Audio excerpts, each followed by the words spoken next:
Luto tayo ng sinabawang bangus. Ayan. Lagyan ko lang siya ng kamatis, sibuyas at luya. Oh, nice. Ang usok. Lagyan natin ng mantika and green onions. So, ayan guys. And then some seasoning.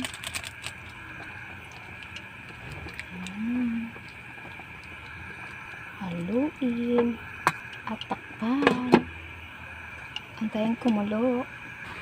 So yan, kumulo na guys at umula na rin. Ayan, so maulan sa amin this time. Ayan, yummy yummy. So tikman natin. So far so good. That's it. And of course meron din tayong piniritong bangus. Ayan, niluto ko na siyang mauna. So that's it guys. It's Thursday night.